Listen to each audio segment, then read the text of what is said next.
from the Instagram account of Forbes, if you lift up the economic status of women, you lift up the economic status of families, and all of society benefits. In 2021, Vice President Kamala Harris spoke with Forbes for the Forbes Over 50 list about women and the economy. So this is going to be her rambling for 45 to 60 seconds or something about women's empowerment, even though they can't even decide or tell you what a woman actually is. Can I provide a definition? No. Yeah. I can't. You can't? Not in Okay. this context. So you I'm not a believe biologist. the meaning of the word woman is so unclear and controversial that you can't give me a definition? But my name's Eric. This channel is called Report and Opine. Please like, comment, share, subscribe, hit the notification bell. I'm absolutely begging you. I'm begging you, please. Come on, please. It would help me a lot and cost you nothing. But if you want to tell me even more and spend some money, you would buy my book, New York City 2020, Gotham Unglued, on Amazon.com. That link will be in the description. But anyways. Anyway.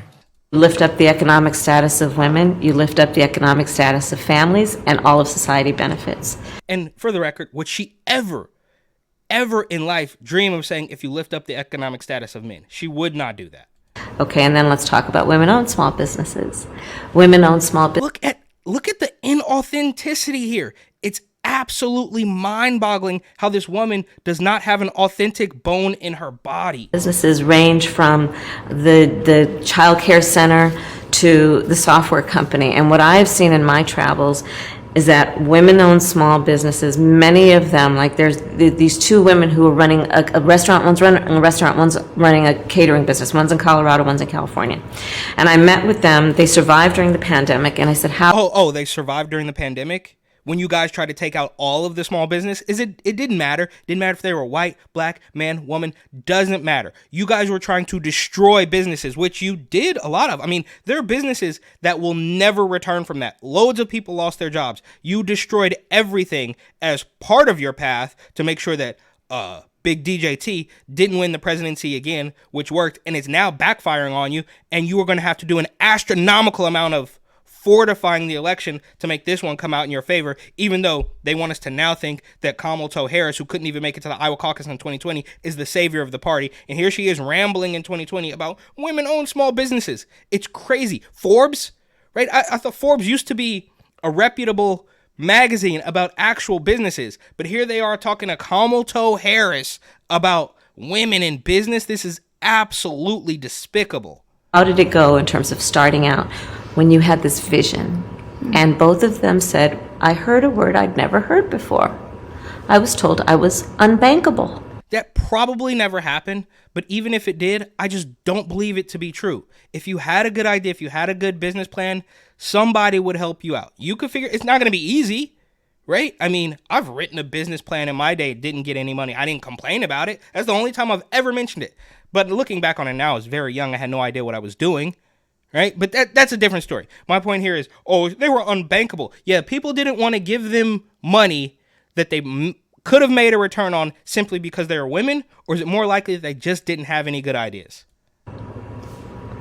So they went to a bank to start their business, and they were told that they were unbankable, that they basically were not worth the investment. And so what? Yeah, they probably weren't. And for her to tell you that the only reason that could be possible is because they were women is absolutely insane. Ended up happening is both of them found a way to actually have people who believe in them. And one of the things that we should do more of. Oh, so they just went somewhere else and got money from people who believed in the idea? Is that the whole story here? Is invest in community banks called CDFIs, which are in the community and have the ability because they're in the community. We all believe that when we talk about the children of the community, they are a children of the community. For us at every moment in time, and certainly this one, to see the moment in time in which we exist and are present, and to be able to contextualize it, to understand where we exist in the history and in the moment as it relates not only to the past but the future. Absolutely wild. This is her talking in circles. But while she's praising women-owned small businesses there all the way back in 2021. Here is Bakari Sellers, race baiter extraordinaire. I cannot stand this man. He's completely despicable. He's been called out several times. He's up there with Van Jones and cries and goes to bat for Democrats, gets on his knees. It's completely disgusting. But here he is. It's too bad I missed this. I can't believe I missed this. It was a couple days ago. But black men for Harris. Of course, even though we all know that Harris is not black, right? Her father's Jamaican, which I guess is black in skin tone, but he's not a black American. But no one knows anything about Kamala Harris. I mean, nothing. No one talks about anything. And if you look into the fact that her father, Donald Harris, a Marxist economist who taught at Stanford University, is estranged from her and denounced her 2020 presidential campaign after she made remarks about Jamaicans smoking marijuana. When you dig into that, there's quite a story there about Kamala Harris and how it was that she went from being raised by Marxist parents to being the most vicious prosecutor. I think I call her the queen of mass incarceration. If you look over her record. And her mother's Indian, and she was, of course, praised as the first Indian this, that, or whatever years ago, and now she's the first black woman.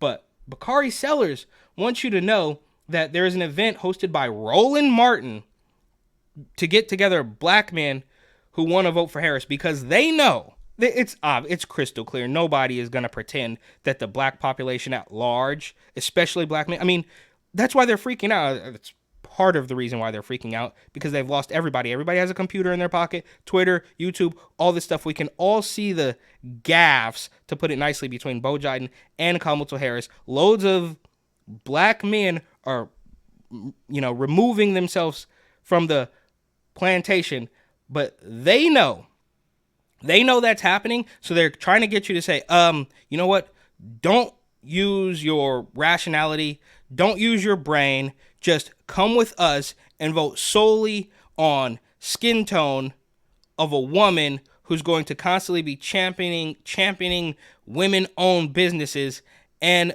baby killing, has, in years past, put loads of black people in jail.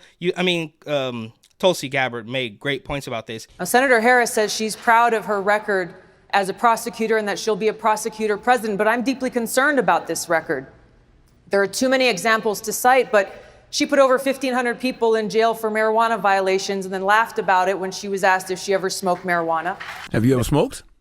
I have. Okay. Like in And college, I inhaled. I did inhale. Okay. She blocked evidence. She blocked evidence that would have freed an innocent man from death row until the courts forced her to do so. She kept people in prison beyond their sentences to use them as cheap labor for the state of California. And she fought to keep cash bail system in place. And look, that's all terrible. I can't stand Kamala Harris for literally any of those reasons. But outside of all that, unfortunately, I just don't like her. She just rubs me the wrong way. Everything is completely inauthentic, and you can't trust this woman at all. But they want you to know that you should remove all of your instincts, remove anything you thought before, and just walk in lockstep with us, because black women now, or black men now, are going to support a woman who's constantly talking about women's rights, who's not even black.